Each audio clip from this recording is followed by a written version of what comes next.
Good morning students.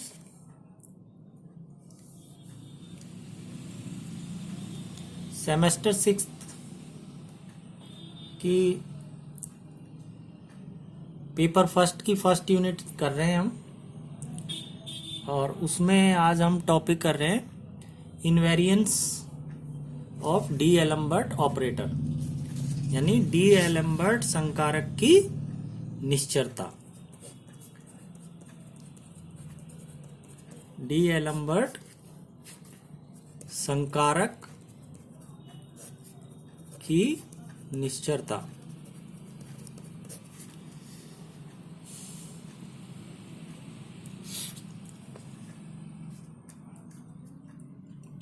D Alembert संकारक क्या होता है, इसे कैसे डिनोट करते हैं हम?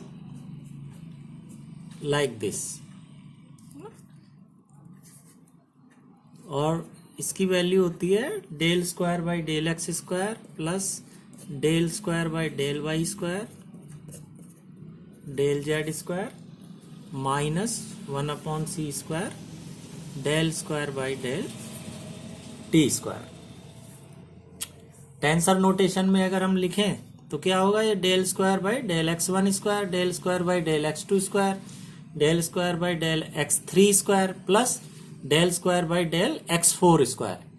अब क्योंकि x4 क्या होता है, ICT है ना, चौथा कंपोनेंट ICT होता है, तो ICT का स्क्वायर जब करेंगे तो क्या आएगा, -c स्क्वायर टी स्क्वायर। तो इसलिए ये यहाँ पे आ गया -1/c square del square by del T square. तो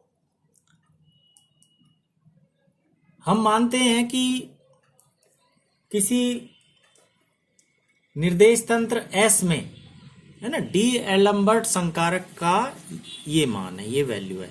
ये किस में हमने माना है, S तंत्र में, ठीक। और इसी तरह मान लो S डैश तंत्र में। अब S डैश तंत्र क्या है, जो स्थिर तंत्र S के सापेक्ष, S को हम क्या मान ले, स्थिर तंत्र मान रहे हैं, और इस स्थिर तंत्र के सापेक्ष एक अन्य जड़त्वीय तंत्र S डैश x दिशा में प्लस x दिशा में एक नियत वेग v से गतिशील है, ठीक है। तो S डैश तंत्र स्थिर तंत्र S के सापेक्ष प्लस x दिशा में नियत वेग v से गतिशील है। इस निर्देश तंत्र S डैश में मान लो डी एलम्बर्ट संकारक जो है वो दिया जाता है डेल डैश स्क्वायर, डैश लगा दिया इसमें, और ये del square by del x dash square y dash square del square by del Z square और -1/c square del square by del T square, ठीक। तो ये किस में हो गया, S डैश तंत्र में, जो S के सापेक्ष नियत वेग v से गतिशील है प्लस x दिशा में। अब हमें ये प्रूव करना है डी एलम्बर्ट संकारक की निश्चरता के लिए कि ये जो S डैश तंत्र में डी एलम्बर्ट संकारक है, ये S तंत्र के जो संकारक है डेल स्क्वायर उसके तुल्य है, यानी ये दोनों बराबर हमने सिद्ध करने हैं कि ये सेम होते हैं दोनों तंत्रों में। तो इसके लिए हम क्या करें, सबसे पहले ऑपरेटर्स के इनवर्स लॉरेंज ट्रांसफॉर्मेशंस हम काम में लेते हैं, है ना, inverse Lorentz transformations of operators. तो वो क्या होते हैं, del by del x dash this is equal to gamma del by del x plus beta by C del by del T. Del by del y dash is equal to del by del y, यानी इसमें कोई change नहीं आता है, same रहता है। इसी तरह del by del z dash, ये भी सेम रहता है ना। और del by del t dash, this is equal to gamma del by del t plus beta c del by del x. ठीक है ना, ये लॉरेंज रूपांतरण जो है ये किसके हैं, संकारकों के लिए। वैसे आपने पढ़े हुए हैं x dash y dash z dash और टी डैश बराबर क्या होता है, तो उन लॉरेंज रूपांतरण समीकरणों की सहायता से ही ये निकाले गए हैं संकारकों के। तो ये टेक्स्ट के रूप में इनको कैसे डिराइव किया गया है ये मैं आपको भेज दूंगा। तो यहाँ पे हमने इनको डायरेक्ट यूज करना है। अब यहाँ पे अपने को पता है बीटा क्या होता है, v बाई सी, और गामा क्या होता है 1/√1 माइनस वी स्क्वायर अपॉन सी स्क्वायर, या 1/√1 माइनस बीटा स्क्वायर। अब इन सब का उपयोग हम इसमें करते हैं डेल डैश स्क्वायर में। तो देखो हमारे पास क्या आ जाएगा, del dash square is equal to del by del x dash किस पे ऑपरेट हो रहा है, again del by del x dash पे। ठीक है ना, तो ये हमने 2 बार लिखना है, 2 बार लिखना है। मीन्स ये क्या हो जाएगा, गामा स्क्वायर और ब्रैकेट में del by del x plus beta by C del by del T, और अगेन एक बार और लिखना है, इसको ऑपरेट कराना है इस पे ही, beta by C del by del T. तो ये तो पहला हो गया del square by del x dash square. ठीक, ये और ये, ठीक है, ये तो सेम ही होते हैं तो ये सेम आ जाएंगे, यानी del square upon del Y square और del square upon del Z square. तो इन दोनों की वैल्यू भी हमने लिख दी।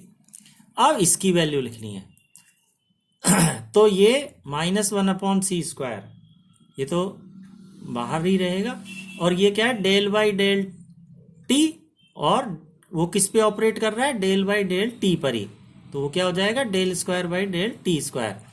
तो इसको इसी पे ऑपरेट करा देते हैं।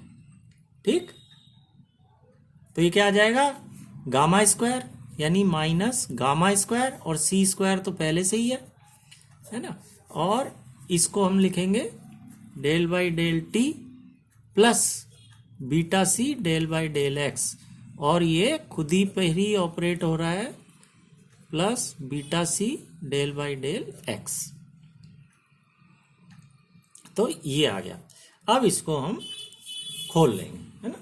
खोलने के बाद जो आएगा वो मैं बता देता हूँ, गामा स्क्वायर, और इसको इसी से ही करेंगे, तो ये क्या आ जाएगा del square by del x square, फिर प्लस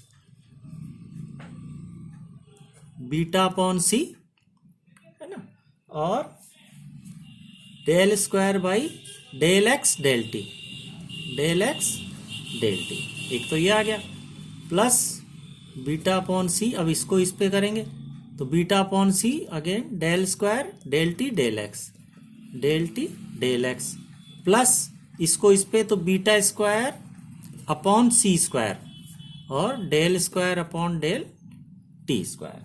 तो ये आ गया इसको इस पे ऑपरेट कराने पे, है ना। इन दोनों को अपन अभी बाद में लिख लेंगे, अब पहले ये ले लेते हैं।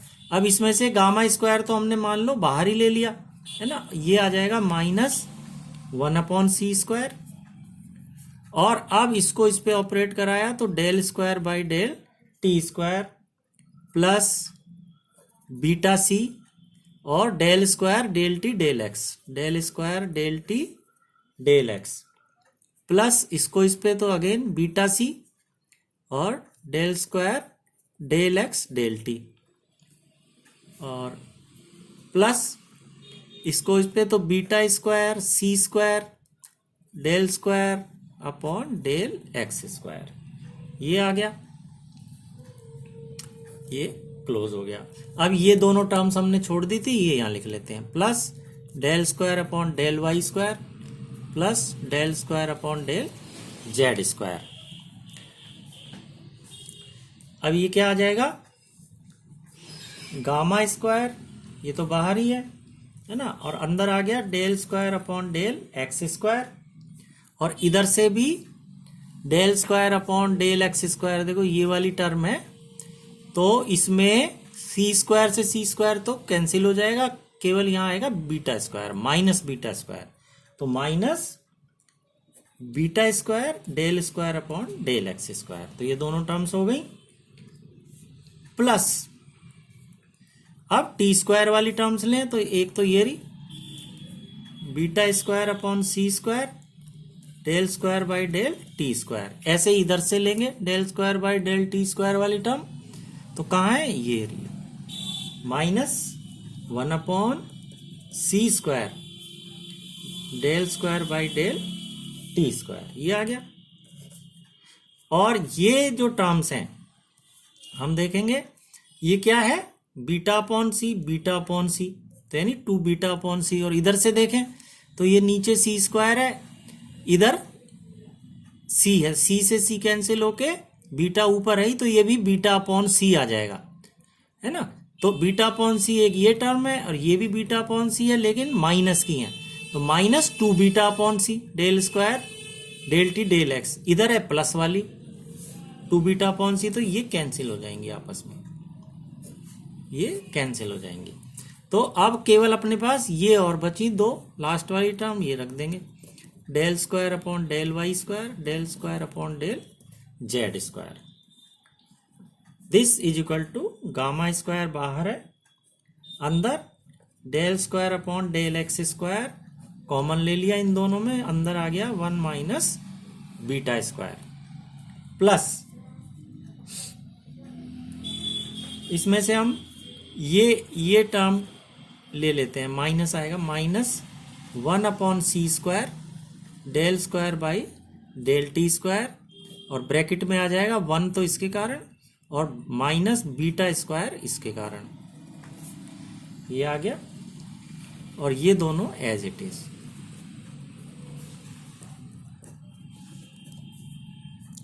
दिस इज इक्वल टू, अब